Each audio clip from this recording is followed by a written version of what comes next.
My first memory, I think I was like 1.5 or 2, and I was just playing knee hockey, watching a Devils game in my living room.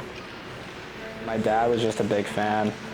Uncle was a big fan, and then with my mom, she was more the academic side. She was a teacher. She loved reading. I think she loved sharing her passion for that with her students. What were your favorite books that you guys read together? When I was younger, I had Z is for Zamboni. That was a classic. There was a series too. It was about these twin brothers that played hockey and all these crazy adventures they had. But I read that whole series like twice. It was just like really sudden what happened, and no one was expecting it. So I think everyone here found out when I had to head home. It was certainly a really difficult week for Matt Brown, who lost his mother. The entire team went down to New Jersey on Wednesday for the funeral services. And just a tragic sudden loss. When you did head home, the entire team came down to Jersey. When did you find out that they were coming? I remember I was sitting on the couch when I was reading that text message, and I had my dad and my grandparents with me, and I kind of told them, and everyone kind of burst into tears, because I think the best way to describe it is that from that point forward, I knew that I had another family. And the fact that they all jumped on a bus, came down here, skipped a full day of classes, practice, everything, just to show their support, be there for my family and myself. It's hard to put the words. February in Boston. To hockey fans, it means one of the greatest college traditions anywhere, the Beanpot. Going into that BU Harvard first round game, what were your emotions like? Like, I had so many family members watching. I wanted to go out there, I wanted to perform, I wanted to kind of give them something to smile at. It is our pleasure to say welcome to Game 1. I was able to kind of stay strong and do it for them. Barr tries to hammer it out of the zone. Instead, the Terriers get it back. Fensori drifts to his right, gets it to Brown. Brown shoots and he scores! 2 power plays,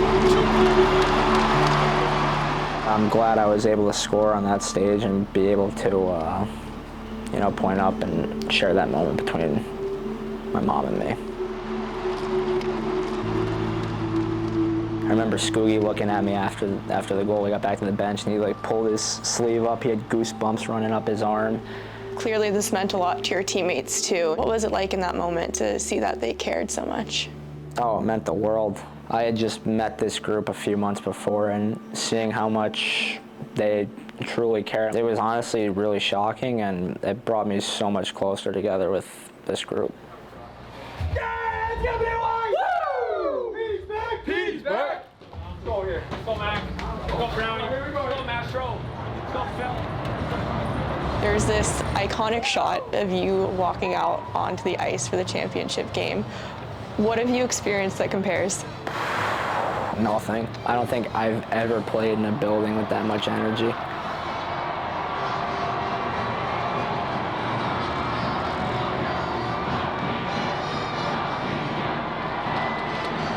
No goals through 57 minutes, and every scoring chance, both benches were up on their feet.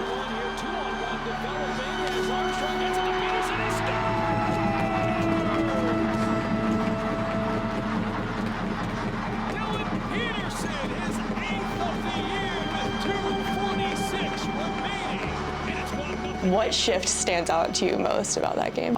Definitely right after we scored, I went out and we got pinned in the D zone for a good minute and a half. Left side, shot from McDonough, save made, rebound. And we were just holding on, trying to get pucks out. 2 or 3 clears that we fanned on, and we were just all sprawling out. I remember I got back to the bench, I could barely stand up. And it's over!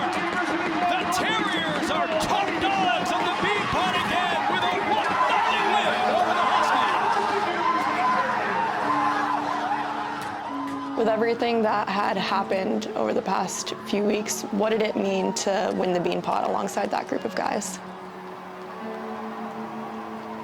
With everything they had done for me and being able to be there with them and with my family there in the building was very emotional, but in a good way.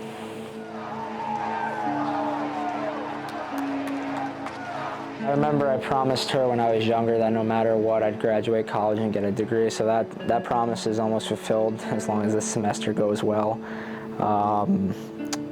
She always wanted me to be articulate, be well-rounded, and I think that that's definitely something that I've been striving towards and been doing a decent job at. Hopefully I can do a little better. But I think that she really did shape who I am today.